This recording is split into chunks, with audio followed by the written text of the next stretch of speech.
Minecraft, the highest selling game of all time. I've played it, you played it, your grandma has played it. People love it because it's the ultimate sandbox game, a game where you can do almost anything you want, whether that's building an enormous castle, exploring endless caves, or creating a goofy redstone contraption. If vanilla Minecraft isn't enough for you, you can install thousands of mods that can completely transform the experience. If you're looking for more, you can join multiplayer servers to play mini games, roleplay, compete in PvP, or even become a speedrunner. So, will there ever be another sandbox game that can compare to Minecraft? I think there already is, and it's been around for quite some time. No Man's Sky is the modern day Minecraft, and I don't mean that because it's a block game or because you can build. I mean in terms of the sheer amount of things you can do. Most people remember No Man's Sky as a disastrous 2016 launch, where it was marketed as a revolutionary space exploration game with millions of planets to discover.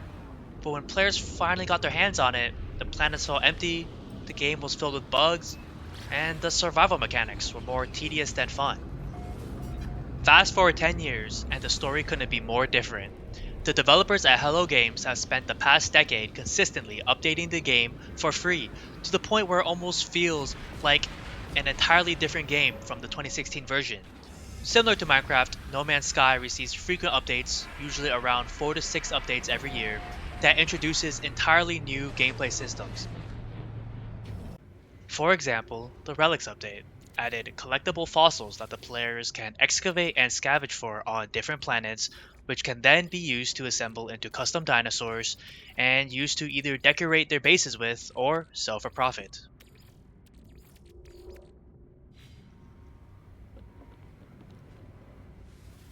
Looking good, El Gerbiluhirium. The World's Part 2 update completely overhauled planetary generation, introducing massive mountains, deeper oceans, denser forests, improved weather effects, and more varied terrain. Planets now feel far more unique and alive, making exploration more exciting because you never know what kind of world you'll discover next. Even more impressive are the expeditions, limited time adventures released every few months. These allow players to temporarily leave their main save, start a fresh adventure built entirely around the newest update, and earn exclusive rewards that can later be transferred back to their primary save. I've mostly talked about the update so far, but I haven't even touched on the core gameplay. There are two major storylines that dive into the mystery and lore of the universe. My personal favorite is the Artemis Path, which asks surprisingly deep questions about identity, morality, and what it means to exist. The quests are entirely optional, but many of them offer worthwhile rewards and unlock new mechanics. Then there's ship hunting, which is practically its own game. You can salvage ships for parts and build your own hauler, fighter, explorer, or solar class ship. If these aren't your style, you can search for a rare Sentinel ship with unique technology, or complete a quest line to obtain a living ship, a literal organic spaceship that's alive. Thanks to the Voyager update, you can even fully customize and build your own ship from scratch. And I had spent hours tweaking mine until it looked exactly how I wanted, and it ended up being one of my favorite experiences in the game.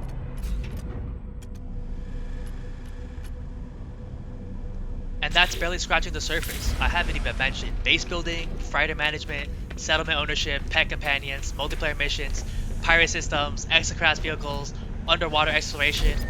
I think you get the idea. Like Minecraft, No Man's Sky isn't really about following one objective, it's about deciding what you want to do every time you log in. So, will No Man's Sky ever surpass Minecraft? I doubt it. Minecraft's greatest strength is its simplicity. Almost anyone can jump in and within minutes understand the basics and start creating their own adventure. That accessibility is a huge reason it's remained one of the most influential games ever made. No Man's Sky, on the other hand, shines because of its depth. It's not necessarily difficult to learn, but it constantly rewards curiosity. Every new system you discover leads to another, whether that's becoming a trader, pirate, a ship collector, an explorer, or just someone who enjoys building a perfect base on a beautiful planet. The game is about discovering just how far its sandbox can stretch. Minecraft gives players a blank canvas and a handful of tools and asks them to create their own fun. No Man's Sky hands players an entire universe and invites them to see what is possible. While I don't think it would ever replace Minecraft's legacy, I do think it's one of the few sandbox games that truly deserves to stand right next to it. If Minecraft is the king of creativity, then No Man's Sky is a king of exploration, and after 10 years of free updates, it's become the game that people hoped it would be back in 2016. Somewhere among No Man's Sky's 18 quintillion planets and 255 unique galaxies, your next adventure is waiting, and I hope you'll be there to find it.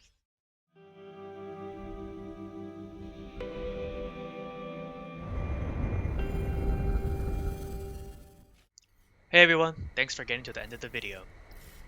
If you have any suggestions or critiques, feel free to leave it in the comments below. My only rule is you have to be nice. I have a few more video ideas coming along the way, not just about No Man's Sky, but more as in just gaming content in general. So if you're interested in this type of content, feel free to hit the like button and subscribe. It's free and you could always unsubscribe later. Alright, bye everyone.